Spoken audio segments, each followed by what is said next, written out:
justement aller dans le passé. Parce que pour créer un vortex, là, on est parti très loin. Il n'y en a pas un qui peut s'expliquer comment on peut créer un vortex. Elon Musk, oui, Elon Musk voulait être développeur de jeux vidéo. Ou alors aller sur Mars. Il a choisi d'aller sur Mars.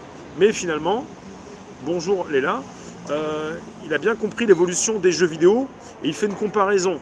À partir du moment où on a pu, depuis le jeu de Pong, arriver jusqu'à ce qu'on peut faire, ce qu'on peut réaliser maintenant en termes de jeux vidéo, il se dit, il a même précisé que d'ici 1000 ans, on pourrait répliquer notre propre monde. Notre monde, celui dans lequel nous vivons, on va pouvoir le répliquer, en faire une copie, pour nous y introduire, avec déjà la possibilité d'avoir positionné des personnages qui de plus en plus vont être dotés d'une intelligence artificielle et qui pourront justement de mieux en mieux interagir dans des jeux, dans des niveaux et dans des plateformes. Et quelque part, si on pousse nos raisonnements sur le temps, on doit pouvoir l'appliquer aussi à l'espace. Si le temps n'existe pas, l'ailleurs non plus. Seul compte ce que nos sens nous renvoient comme expérience. C'est intéressant, Sylvie, c'est intéressant. Moi, je ne dis pas personnellement que l'espace n'existe pas. On est dans Matrix. Non, on n'est pas dans Matrix. L'idée de la simulation, c'est beaucoup plus fort que Matrix. Matrix, tu es dans une matrice, tu peux en ressortir. On est dans une simulation, on n'existe pas, on ne peut pas en sortir. Matrix, c'est la possibilité de sortir d'une matrice. L'idée de la simulation, c'est tu as été créé, développé par un développeur, tu ne peux pas t'en sortir. C'est comme tous ces personnages qui ont été créés dans des jeux vidéo, on leur dote, on leur met une intelligence artificielle, si un jour elle devient consciente, ils vont devenir conscients, ils ne pourront pas sortir du jeu. Matrix, Neo peut sortir de la matrice. C'est pas la même chose. Nous avons la connaissance de 350 ans d'élection de politiciens. Alors c'est pas le sujet, non, il est possible de se balader dans le temps tout comme l'espace, il faut avoir la technologie. Ben, je vous propose l'idée de la simulation parce qu'elle m'intéresse fortement, parce que quand Elon Musk nous dit qu'il y a plus de chances qu'on soit dans une simulation que dans une réalité comme vous le pensez, je suis un petit peu d'accord avec lui. Qu'est-ce qui vous fait croire que vous êtes vivant comme vous le pensez? Vous êtes peut-être vivant, vous existez, mais dans quoi? Vous êtes où? Vous êtes dans quel espace? Vous êtes surveillé depuis tout petit. Vous avez des militaires qui vous surveillent. Vous avez une technologie qui est créée par les militaires. Vous êtes entouré de militaires. Vous êtes surveillé par des militaires. Vous faites l'objet d'une surveillance continue. Qu'est-ce qui vous dit que vous n'êtes pas dans un test?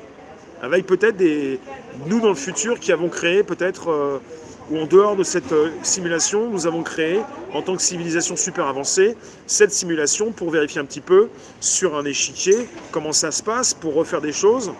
Pendant très longtemps, on nous a parlé d'un grand trou dans une sorte de faille dans l'océan qui pouvait justement proposer beaucoup de pétrole qui pouvait s'échapper. Pendant pas mal de temps aussi, on nous a parlé de Fukushima, des choses qui existent encore, hein. Mais on ne s'intéresse plus à tout ça, on passe sur d'autres sujets. Les sujets les plus importants, on ne veut pas en parler. Et on continue de vivre comme si ça allait de soi, comme si rien n'allait s'écrouler. Je ne dis pas que ce que nous vivons n'existe pas, hein. Pas du tout, ça existe bien. C'est du dur, ça existe.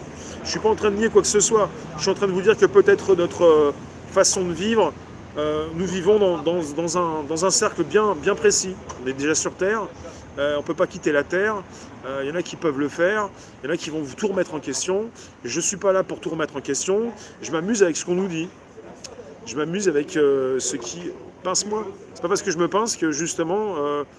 c'est pas je n'existe pas en tant que tel, c'est je n'existe pas peut-être par rapport à une création qui est différente de celle qu'on a pu me proposer. Je peux me pincer, je peux avoir des sensations, du ressenti. Ça peut être une table là où je pose mes téléphones. Tout peut être absolument réel pour moi. Mais ça ne veut pas dire que c'est forcément quelque chose qui est comme je pense, quoi.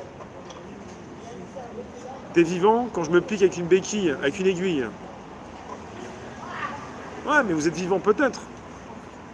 Mais tout comme est vivante, tout comme le personnage dans un jeu vidéo est vivant. Beaucoup de blabla, Seb? Non, c'est pas du blabla. C'est quelque chose qui ne t'intéresse pas, mais quand on dit blabla, c'est quand ça ne nous intéresse pas. Et vous pouvez inviter vos contacts, vous abonner, récupérer le lien présent sous la vidéo pour l'envoyer dans vos réseaux.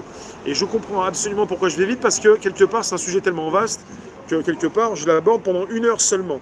Ensuite, on passe sur un des lives, en seconde partie. Voilà, la porte s'est refermée. c'est pas du